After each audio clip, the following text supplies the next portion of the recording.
ঢাকা শহর থেকে গাড়িতে খুব বেশি হলে ঘন্টা আড়াই। এককালে নৌকো করে আসতে হতো শহরে। দিনটাই ফুরিয়ে যেত এক পিঠ যাত্রায়। তারপর বাস হলো, তাতেও সময় লাগতো খুব। এখন দামি গাড়ি করে উড়ে যাই, কিন্তু তবু নিয়মিত আসা যাওয়া প্রায় হয় না বলাই ঠিক। ঠাকুরদা হাজী নিয়ামুদ্দিন কখনো ঢাকায় আসেননি। ৮০ বছরের বৃদ্ধ শামসুদ্দিন তখন বালক। বাবার সঙ্গে গ্রামে যেতেন বাসে চেপে। সে সময় ধানমন্ডিতে বাড়ি তৈরি করেছেন, ২ বিঘে জমির ওপরে ১০ ঘরের একতলা বাড়ি। বাবা ব্যবসা করতেন, তখনও ইন্ডিয়া পাকিস্তান হয়নি। যখন হলো তখনও ব্যবসা বন্ধ হয়নি। বাবা বলতেন, ঠাকুরদা টাকা না দিলে ওকে ওই গ্রামেই জীবন কাটাতে হতো। আগেই খবর যেত, বাস থেকে নামা মাত্র ঠাকুরদাকে দেখতে পেলেন শামসুদ্দিন। বাবা ঠাকুরদাকে পায়ে হাত দিয়ে শ্রদ্ধা জানাবার পরেই ঠাকুরদা তার হাত ধরে বলতেন, তুমি বাড়ি যাও, আমি একটু ওকে নিয়ে বেরিয়ে আসি। তখন চাষের ক্ষেত আর মাঠ চারধারে চুপচাপ দাঁড়িয়ে। বাস স্ট্যান্ডে ২টো দোকান ছিল, একটা চায়ের দোকান, একটা পাঁচমিশালির। পাঁচমিশালি দোকানের বয়ামের দিকে নজর যেত বালক শামসুদ্দিনের। সাদা, হলুদ, নীল মার্বেল লজেন্স ঠাসা হয়ে আছে সেগুলো। ঠাকুরদা মাথা নাড়তেন, না দাদু ভাই, ওগুলো খেলে পেটে কৃমি হবে। সেই কৃমিগুলো তোমাকে একটু একটু করে খেয়ে নেবে। তার চেয়ে বাড়ি গিয়ে ক্ষীর খাবে, পিঠা খাবে, ডাবের জল খাবে। কথাগুলো একদম পছন্দ হতো না শামসুদ্দিনের, কিন্তু বৃদ্ধের কাছে ঘ্যান ঘ্যান করতেও ইচ্ছে হতো না। ওটা অবশ্য বাবার কাছেও করতেন না। তার যাবতীয় আবদার পূরণ করার একটাই জায়গা ছিল, মা। বৃদ্ধ নিয়ামুদ্দিন তার নাতিকে নিয়ে ঘুরে ফিরে গাছ চেনাতেন, ফসলের মাঠ দেখাতেন, তারপর নিয়ে যেতেন বাড়ির পেছনে বিলের ধারে। সমুদ্রের মতো ছিল সেই বিল, ওপার দেখা যেত না। ঝড় বৃষ্টির সময় ঢেউ উঠত নারকেল গাছের মাথা পর্যন্ত। বৃদ্ধ তাকে বলতেন, এই বিল হলো আমাদের প্রাণ, এর পানি আমাদের মাটিকে কঠিন দিনে ভেজায়, আবার বর্ষার সময় খেতে পড়া সব পানি চলে আসে এই বিলে। ও হাজী সাহেব, কেমন আছেন? দূরের নৌকো করে হাঁক ভেসে এলো। ভালো। কে? বারকা বাবু নাকি? হ্যাঁ, পাশে কে? নাতি, ঢাকায় থাকে, আজই এসেছে। নৌকো করে দূরে সরে যেতে একটা ছিপ নৌকো তরতরিয়ে চলে এলো সামনে। কাতলা পেয়েছি, একটা ২৫০ হবে। বা, যা বাসায় দিয়ে আই। নিয়ামুদ্দিন বলতেন, এই সোনা, যা মাছটা বাসায় দিয়ে আই। লোকটা যাকে হুকুম করলো তার বয়স শামসুদ্দিনের থেকে বেশি নয়। ছেলেটা ছিপ নৌকায় বসে আছে, খালি গায়ে একটা ছোট গামছা পরে। সে মাথা ঝাঁকালো। না। না মানে? বাপ হুঙ্কার ছাড়ল, কত কষ্ট করে মাছটা ধরলা, ওদের দিয়ে দেব, আমরা খাবো না? বাপ কাঁপতে লাগলো থরথর করে। যত বড় মুখ নয় তত বড় কথা। কার সামনে বসে কথা বলছিস তুই জানিস? হাজী সাহেব, এই মাঠ, এই পুকুর, গাছ সব আল্লাহ তাকে দিয়েছেন। বিপদে আপদে তিনি আমাদের পাশে থাকেন। তার জন্য আমরা মাছ ধরলাম, আর তুই না বলছিস, মেরে তোর হাড় ভেঙে দেব। হাজী সাহেব বলল, আহা, কি বলছো ঘনা? ও বাচ্চা ছেলে, আমার নাতির বয়সী হবে, ওর তো সব খেতে ইচ্ছে করবেই। ঠিক আছে, কি যেন নাম ওর? আগে মেঘনাদ, আমরা মেঘা বলে ডাকি। ও বাবা মেঘ, তুমি দুপুরবেলায় এসে তোমাদের কজনের জন্য মাছের ঝোল আর মাছ নিয়ে যেও কেমন? ছেলেটা একটু হাসলো না। ছিপ নৌকো থেকে মাটিতে লাফিয়ে নেমে মাছটাকে ২ হাতে ধরে টলতে টলতে হাঁটতে লাগলো। হাজী সাহেব বললেন, আহা, ওইটুকুন ছেলে অত বড় মাছ বইতে পারে? ঠিক পারবে, চেষ্টা না করলে শিখবে কবে? ঘনা বলল। বালক শামসুদ্দিনের দিকে তাকিয়ে হাজী সাহেব বললেন, যাও, তুমি গিয়ে মাছটাকে একটু ধরো, তাহলেও নিয়ে যেতে সুবিধা হবে। চকচকে কাতলা মাছটাকে স্পর্শ করতে খুব ইচ্ছে হচ্ছিল শামসুদ্দিনের। ঠাকুরদার আদেশ শুনে দৌড়ে গেল মেঘার কাছে। মাছের লেজ মাটিতে ঠেকেছিল, সেই দিকটা ধরে ওপরে তুলতেই মেঘা গম্ভীর গলায় বলল, থাক, আমিই পারবো। মেঘা ধরেছে মাথা, শামসুদ্দিন লেজ। শামসুদ্দিন বলল, দুজনে ধরলে সহজে নিয়ে যাওয়া যাবে। ছোট লোকদের কাজ মালিকদের করতে নেই, ছেড়ে দাও। শুনে হাসি পেয়ে গেল শামসুদ্দিনের। আমি মালিক হলাম কি করে? আমি তো ছোট, মাত্র 10 বছর বয়স। দৃশ্যটা এখনো চোখের সামনে দেখতে পান শামসুদ্দিন। মেঘা, পুরো নাম মেঘনাথ কৈতব্য, হাজী সাহেবের আশ্রিত। পেশা বিলে মাছ ধরা এবং সেই মাছ থেকে নিত্য মালিকের বাড়িতে কিছু দিয়ে যাওয়া। ম্যাট্রিক পরীক্ষার পরে গ্রামে গিয়েছিলেন একা। বিলের ধারে যেতেই মেঘার সঙ্গে দেখা হয়েছিল। তার বাবা ঘনা মারা গিয়েছে ম্যালেরিয়ায়। তখন মেঘাই নৌকা নিয়ে মাছ ধরে। লম্বা পেটানো শরীর দেখলেই চমকে উঠতে হয়। সরু কোমর, হাত পায়ের মাসলগুলো বৈঠা টানার সময় ফুলে ফুলে উঠছিল। তাকে দেখে মাথা নিচু করে প্রণাম করেছিল মেঘা। এ কি মেঘা, তুমি আমাকে প্রণাম করছো কেন? আপনি মালিক? দূর, ঠাকুরদা নেই, এখন আমার বাবা মালিক, আমি কিছুই নই। তা হয় না, বাঘের বাচ্চা কি বিড়াল হয়? বাজে কথা বলছো কেন? আমাদের দুজনের বয়সই এক। আমাকে আর কখনো প্রণাম করবে না, বুঝতে পেরেছ? আমি মুখ্য মানুষ, সব কথা বুঝি না। আচ্ছা, সবাই বলেছে দেশটা নাকি দুভাগ হয়ে গেছে, এক ভাগ হিন্দুদের, এক ভাগ মুসলমানদের, তাই নাকি? ভুল বলেছে তোমাকে, হেসে ফেলল শামসুদ্দিন। একটা ভাগের নাম ইন্ডিয়া, অন্যটার নাম পাকিস্তান। আমরা পড়েছি পাকিস্তানে। কিন্তু শুনলাম ইন্ডিয়া থেকে সব মুসলমান এখানে চলে আসছে, আর এখান থেকে হিন্দুরা ইন্ডিয়া চলে যাচ্ছে। কেউ কেউ যাচ্ছে, কিন্তু তুমি ওসব নিয়ে একটুও চিন্তা করো না। করেও বা কী হবে? আমি এইখান থেকে কোথায় যাব? এই বিল ছেড়ে আমি যাওয়ার কথা ভাবতেই পারি না।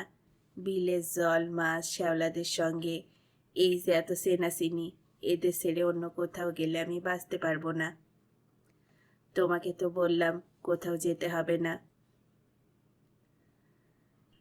মাস দুয়েক পরে শামসুদ্দিন যখন কলেজের ছাত্র, তখন বাবা তাকে ডেকে নিয়ে বললেন, আজই করিম ডাক্তারকে নিয়ে গ্রামে যাও, আমাদের বেচারামের বউয়ের খুব অসুখ, শহরে যাওয়ার অবস্থা নেই।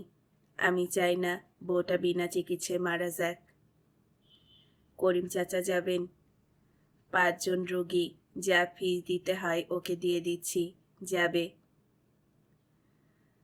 সকাল থেকেই টিপটিপে বৃষ্টি পড়ছিল।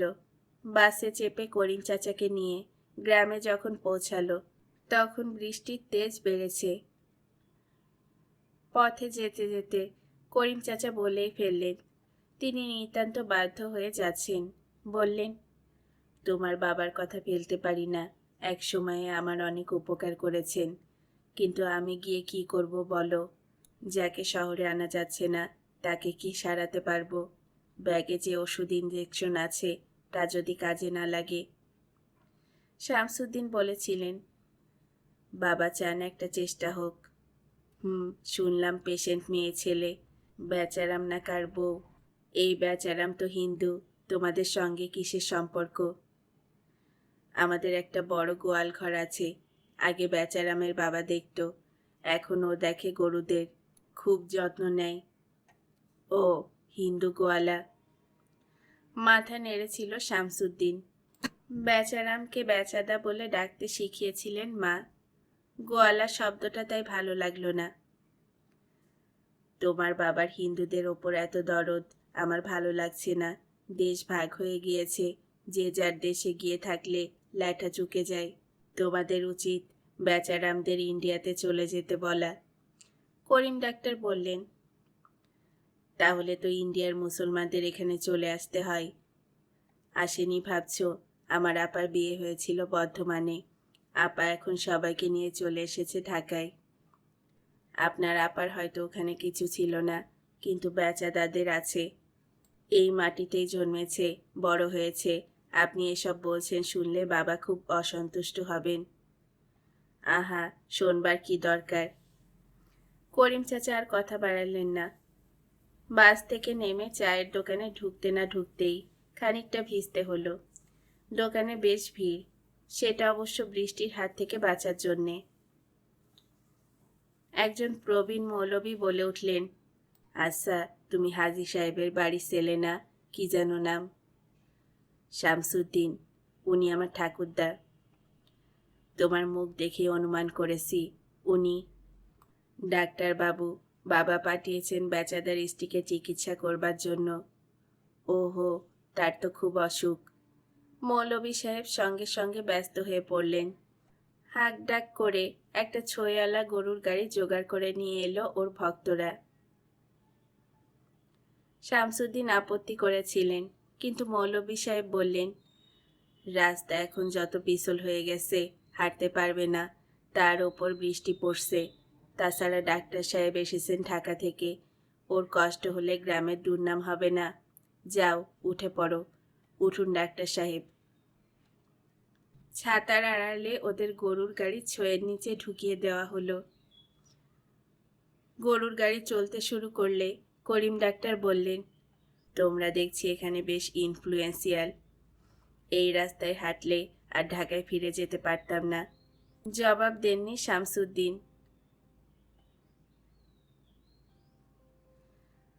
বেচারামের স্ত্রীর সর্বাঙ্গে যন্ত্রণা, সঙ্গে প্রবল জ্বর। করিম ডাক্তার বেশ ভালো করে দেখে একটা ইঞ্জেকশন দিলেন। তখন দুপুর, কিন্তু রোদের চিহ্ন নেই। আকাশ কালো হয়ে বৃষ্টি ঝরছে সামনে। বেচারামের বাড়ি হাজী সাহেবের বাড়ির পেছনে। সেখানেই কর্মচারীদের থাকার জমি দিয়েছিলেন হাজী সাহেবের বাবা।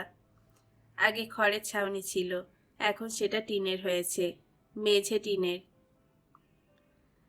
বেচারাম ফিসফিস করে জিজ্ঞাসা করল, বাঁচবে তো? আল্লাহকে ডাকুন, তিনি চাইলে সবই সম্ভব। করিম ডাক্তার বললেন। তারপরই নিচু গলায় বললেন, অবশ্য আপনি তো আল্লাহকে ডাকবেন না। কি বলছেন ডাক্তার সাহেব? হাজী সাহেব বলেছিলেন, শোনো বেচা, আল্লাহ যিনি ভগবান তিনি। তাই আমি যাকে ভগবান বলে ডাকি তেমনি আল্লাহও বলি। আপনি এত কষ্ট করে শহর থেকে এসেছেন, নিশ্চয়ই ও ভালো হয়ে যাবে। আমি যদি কষ্ট করে থাকি সেটা এর বাবার জন্যে। হাজী সাহেবের ছেলে বাপের মতো তো মন পাবেই, বেচারাম বলেছিল। দুপুরে খাওয়া ভালোই খেয়েছিলেন করিম চাচা। রুই মাছের বিশাল মুড়ো তৃপ্তি করে খেয়ে বলেছিলেন, খুব সুস্বাদু। শামসুদ্দিন শুনলেন, এই বৃষ্টিতেও মেঘা বিল থেকে মাছ ধরে দিয়ে গেছে ওরা খাবে বলে। মেঘাকে খবর দিতে বললেন শামসুদ্দিন। করিম ডাক্তার শহরে ফেরার জন্য ব্যস্ত হলেন। শেষ বাস 4টের সময়, কিন্তু খবর এলো আজ আর বাস ছাড়বে না। নদীর জলে পাকা রাস্তা ডুবে গেছে। খুব রেগে গেলেন করিম ডাক্তার, কিন্তু তার কিছু করার ছিল না। বিকেল 3:30টার সময় খবর এলো বেচারামের স্ত্রীর শরীরে খিঁচুনি ধরেছে। বাধ্য হয়ে ছাতা মাথায় দিয়ে দেখতে গেলেন করিম ডাক্তার। দেখে শুনে বললেন, এখনই 2টো ইঞ্জেকশন দেওয়া দরকার। এদিকে কি ওষুধের দোকান আছে?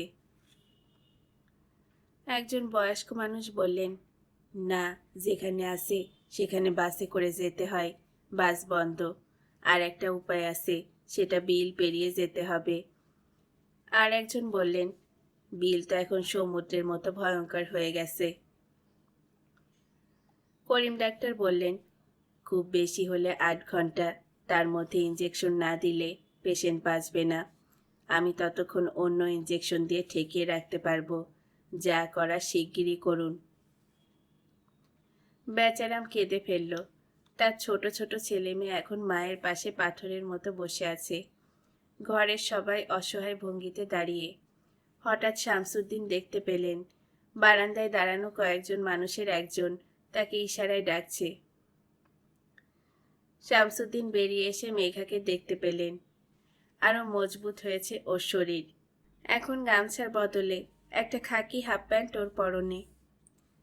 মেঘা বলল, যদি ওষুধের নামটা আর টাকাটা দেন তাহলে আমি যেমন করে পারি 5 ঘন্টার মধ্যে এনে দেব। কি করে? বিল পেরিয়ে গঞ্জে যাব, দোকান চিনি। মাথা খারাপ, এই দুর্যোগের সময় বিল পার হবে তুমি? হাসলো মেঘা। আমার কিছু হবে না, আমি বিল চিনি, বিল আমাকে চেনে। ওই মুখের দিকে তাকিয়ে শামসুদ্দিনের বিশ্বাস হলো, হ্যাঁ মেঘা পারবে। তিনি বললেন, তুমি ঘাটে গিয়ে নৌকো ঠিক করো, আমি আসছি। আপনি ঘাটে যেতে যেতে ভিজে যাবেন, এখানেই দিন। যা বলছি তাই করো, প্রায় ধমক দিলেন শামসুদ্দিন। করিম ডাক্তারকে দিয়ে ওষুধের নাম লিখিয়ে শামসুদ্দিন জিজ্ঞাসা করলেন, কত দাম লাগবে? দামি ওষুধ 40-50 তো বটেই। শামসুদ্দিন ঘাটে যাচ্ছেন ছাতা ছাড়া, পরনে একটা আন্ডারওয়্যার, তার উপরে গামছা ভাঁজ করে সরু করে কোমরে বাঁধা। সেই ভাঁজের মধ্যে প্রেসক্রিপশন আর টাকা এমনভাবে রাখা যাতে জলে না ভেজে। এই দৃশ্য দেখে আশ্রিতরা হা হা করে উঠল, কিন্তু প্রবল আপত্তিকে আমল না দিয়ে শামসুদ্দিন ঘাটে চলে এলেন ভিজতে ভিজতে। তাকে দেখে মেঘা অবাক। আপনি? আমিও যাব তোমার সঙ্গে। না না, কখনো না। তুমি দেরি করছো মেঘা, আমি যা সিদ্ধান্ত নেই তাই করি। কিন্তু সাহেব, এই বিল এখন ভয়ঙ্কর। ওই দেখুন কিরকম সবল মারছে। নৌকো ডুবে যেতে পারে যে কোনো সময়। আপনার কিছু হয়ে গেলে গ্রামের লোক আমাকে মেরে ফেলবে। কোকিয়ে উঠল মেঘা ঝড়ের শব্দের ওপরে। আমার কিছু হলে তোমাকে কেউ কিছু বলবে না। শোনো, আমি সাঁতার জানি। নৌকোতে বৃষ্টির পানি জমেছে, সেটা না ফেললে এমনিতেই নৌকো ডুববে। এই কাজটা আমি করতে পারি, চলো। মেঘা যে নৌকো চালাতে অত্যন্ত দক্ষ সেদিন বুঝেছিল শামসুদ্দিন। দু হাতে বৈঠা নিয়ে ফুঁসে ওঠা ঢেউগুলোকে বশ করে নৌকা চালাচ্ছিল সে। শামসুদ্দিন একটা ছোট সসপ্যান হাতে নিয়ে ক্রমাগত নৌকায় জমা জল বাইরে ফেলেছিলেন।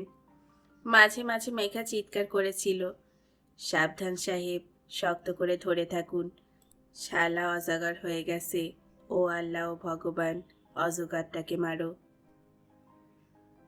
মাথা নিচু করে দু হাতে নৌকা ধরে শামসুদ্দিনের মনে হলো তার শরীর জলের তলায়, তলিয়ে যেতে যেতেও গেল না। এক মনে আল্লাহকে ডাকতে লাগলেন তিনি। ক্রমশ বিন্দু বিন্দু আলো দেখা গেল। পাড়ে নৌকো ভেড়াতেই এক লাফে কাছে গিয়ে মেঘাকে জড়িয়ে ধরলেন শামসুদ্দিন। মেঘা বলল, সারুন সারুন, আপনি হাজী সাহেবের নাতি, আমাকে বুকে ধরলে লোকে কি বলবে? ছাড়ো তো লোক, চলো ওষুধ কিনি। মাত্র 2 ঘন্টায় বিল পেরিয়ে এসেছেন। ওষুধের দোকানের ঘড়ি দেখে বুঝতে পারলেন বৃষ্টির জন্য দোকান বন্ধ করতে যাচ্ছিল মালিক। বিল পেরিয়ে এসেছেন শুনে বিশ্বাস করছিল না প্রথমে।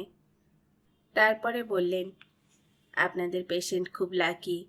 আর 5 মিনিট পরে এলে এত কষ্ট করার পরে ওষুধ পেতেন না। উনি ঠিক ভালো হয়ে যাবেন। হাতে সময়ও ছিল, টাকাও ছিল। শামসুদ্দিন মেঘাকে জিজ্ঞাসা করলেন, কিছু খাবে?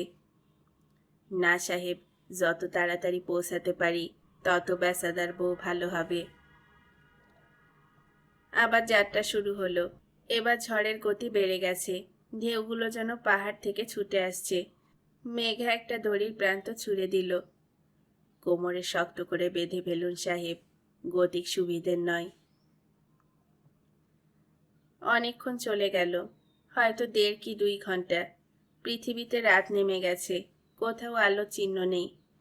অবিরাম বৃষ্টি আর ঝড় বিলের প্রতিটি জলকণাকে যেন খেপিয়ে তুলেছিল। শামসুদ্দিন নৌকোর এই প্রান্ত থেকে চেঁচালেন, আমরা ঠিক পথে যাচ্ছি। ও প্রান্ত থেকে মেঘা জবাব দিল, এত আধার যে কিছুই বুঝতে পারছি না। তারপরেই ঘটনাটা ঘটল। একটা প্রবল শক্তির ঢেউ নৌকোটাকে ছুঁড়ে দিল আকাশে।